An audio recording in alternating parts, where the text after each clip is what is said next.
Olá, tudo bem? Estamos de volta.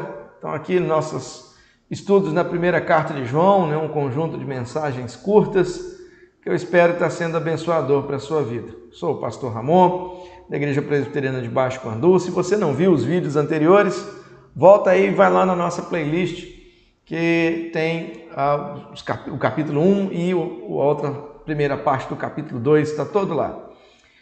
Hoje nós vamos do capítulo 2, verso 18 até o verso 23, que diz assim: Filhinhos, já é a última hora, e como ouviste que vem o anticristo, também agora muitos anticristos têm surgido, pelo que conhecemos que é a última hora. Eles saíram do nosso meio, entretanto não eram dos nossos, porque se tivessem sido dos nossos, teriam permanecido conosco. Todavia, eles se foram para que ficasse manifesto que nenhum deles é dos nossos. E vós possuís unção que vem do santo, e todos têm de conhecimento.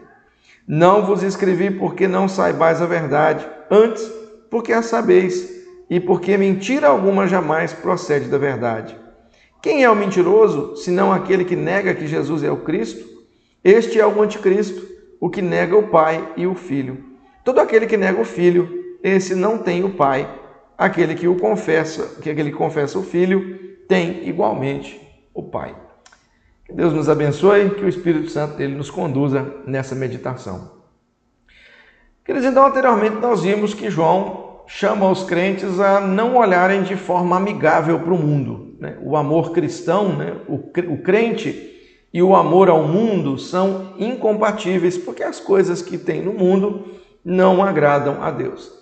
Agora, hoje, João vai falar de uma das manifestações do mundo, de uma das formas que o mundo ataca a Deus e também ataca a igreja.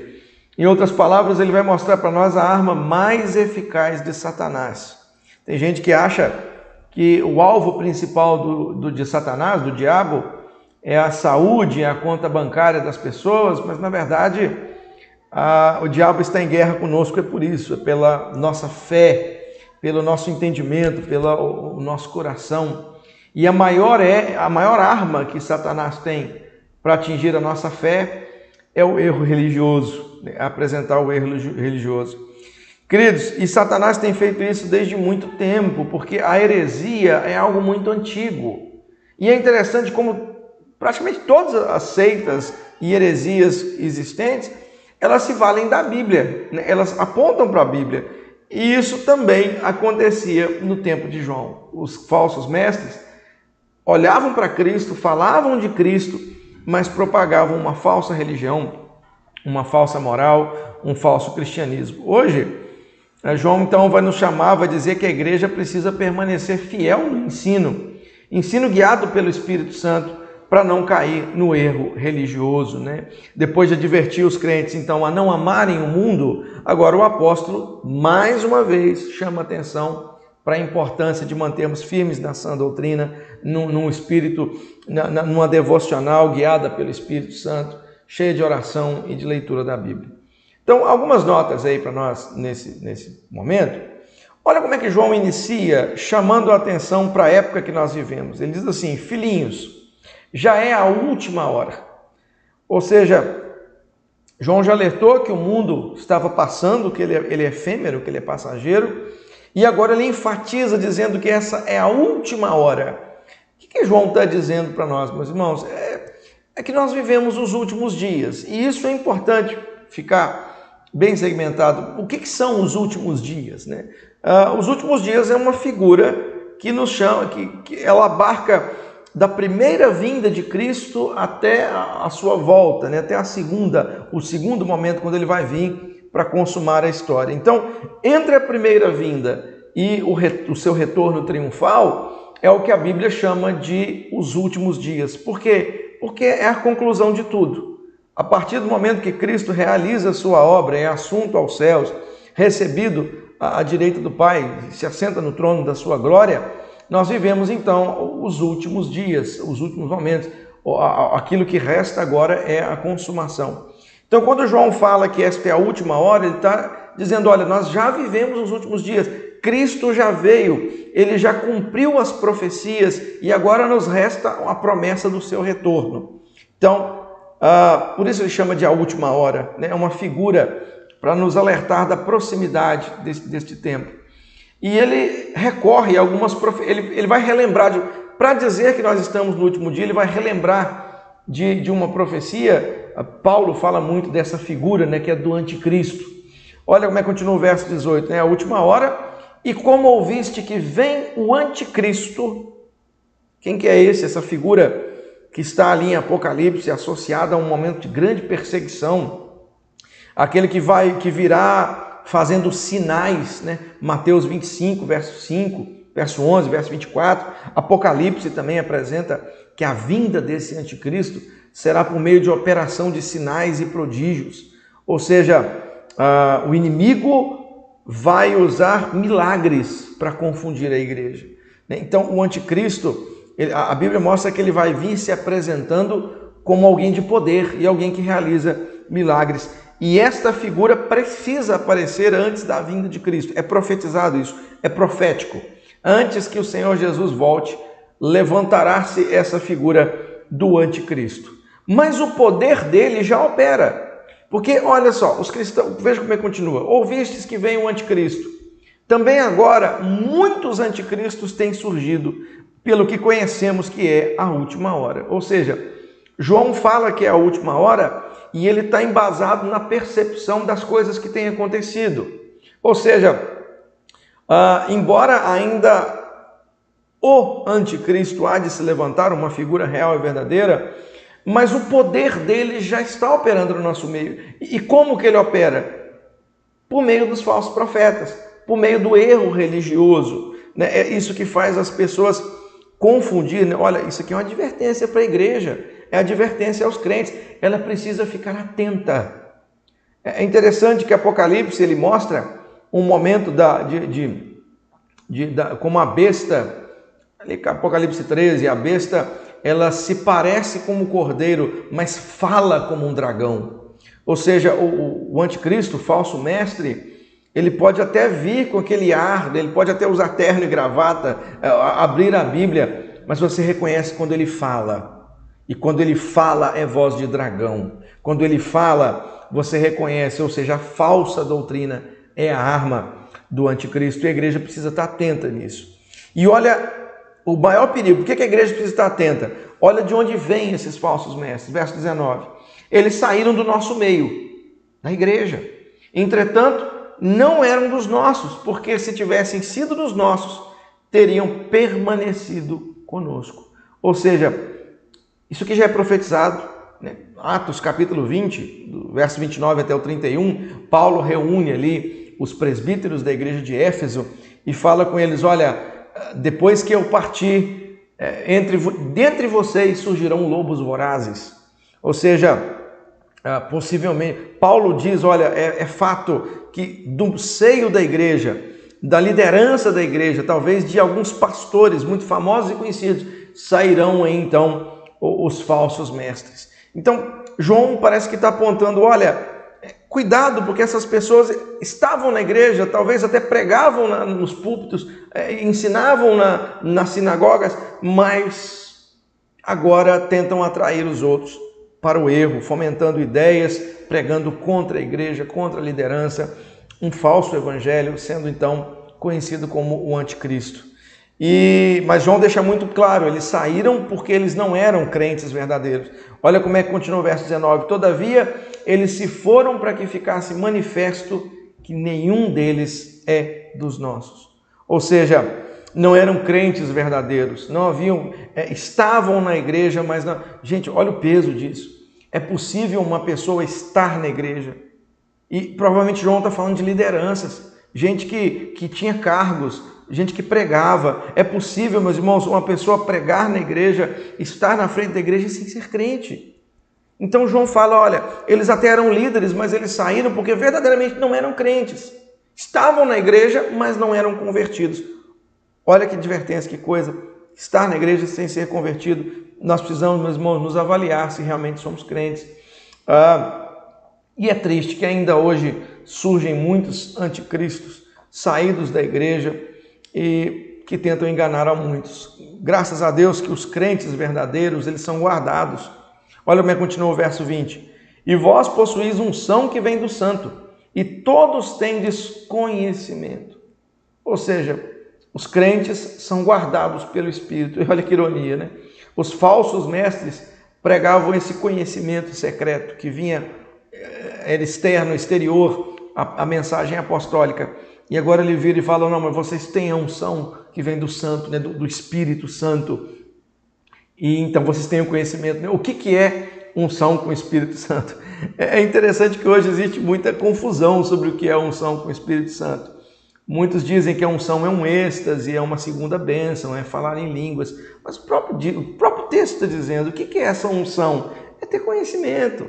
É você ser guiado ao entendimento da palavra do Evangelho. Isso é ser ungido pelo Espírito. Capítulo 2, ainda no verso 27, vai deixar isso muito mais claro a respeito da palavra do Evangelho. Lá no capítulo 3, no verso 24, da mesma carta, vai nos mostrar que o Espírito, ele nos capacita a conhecer e a viver o Evangelho. Então, o que é ser ungido pelo Espírito? Conhecer e viver o Evangelho. Simples assim. Os gnósticos ali, esses pré-gnósticos, eles acreditavam numa segunda bênção para você ser salvo. Não bastava você ser convertido, mas você precisava de uma segunda experiência, muito parecido com alguns hoje que dizem, que separam, olha, tem o convertido, mas tem o convertido que fala em línguas. Então, o falar em línguas seria a manifestação de uma segunda bênção, chamada batismo com o Espírito Santo, e aí sim, então, você estaria no outro. Mas, irmãos, isso é muito parecido com o que João está combatendo aqui. Porque João está dizendo, olha, vocês já são ungidos pelo Espírito Santo.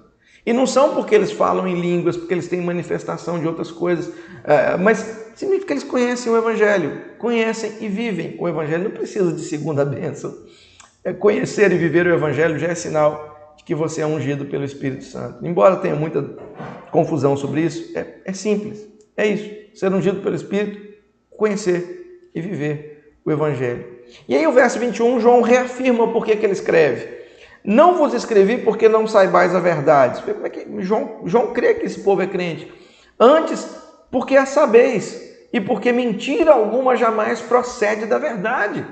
Então João está convicto na firmeza dos irmãos, encoraja eles de novo, fala da verdade, a verdade aqui é o Evangelho, né?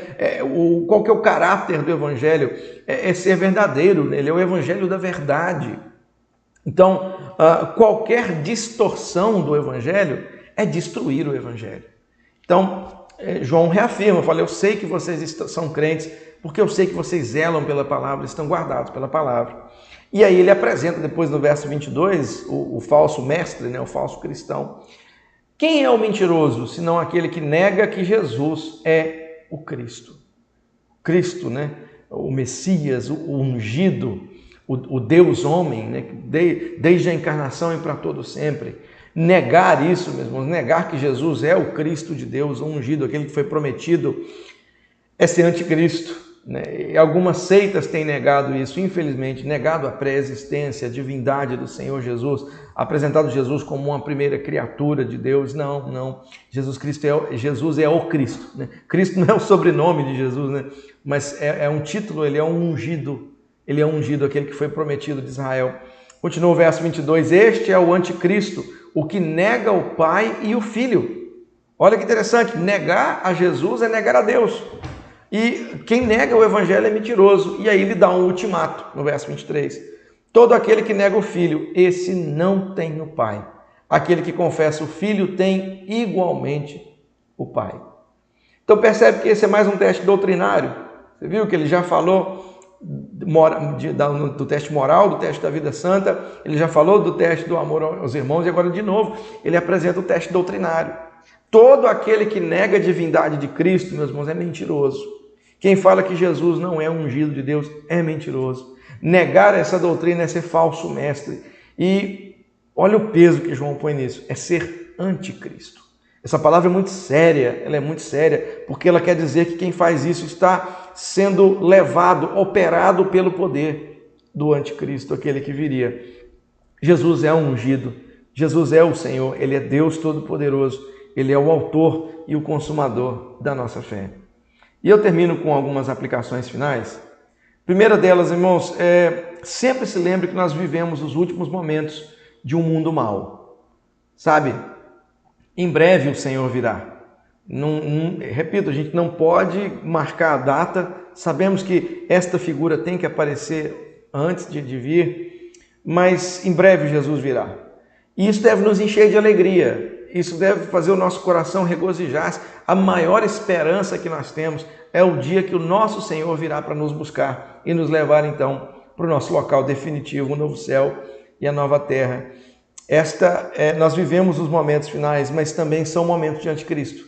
É a hora dos anticristos. Que isso nos faça vigilantes. Cuidado com o que você ouve, cuidado com as pregações, porque essas coisas podem estar ganhando seu coração. Dê preferência a pregações que façam exposição da palavra, como nós estamos fazendo aqui, porque é muito perigoso a gente irmos além do que a palavra diz ou ficarmos aquém. Então, prefira exposições bíblicas. Eu sei que às vezes uma mensagem mais emotiva, tudo nos faz também bem, mexe com a cabeça, mas olha, o anticristo ele é sutil e a maior arma dele é o erro religioso. Ele vai tentar distorcer a religião, tentar distorcer de forma sutil o verdadeiro Cristo. Tenha cuidado com isso. Segundo, nós não precisamos de ter medo de sermos radicais com a doutrina. Mentira é mentira, verdade é verdade e ponto final. Nós não devemos de maneira nenhuma relativizar nenhum nem outro, nem a mentira nem a verdade. O que é mentira, o que é verdade. Por nada, meus irmãos, nós devemos renunciar a isso. Os falsos mestres do mundo, eles tentam nos desviar da doutrina, principalmente pela relativização da doutrina.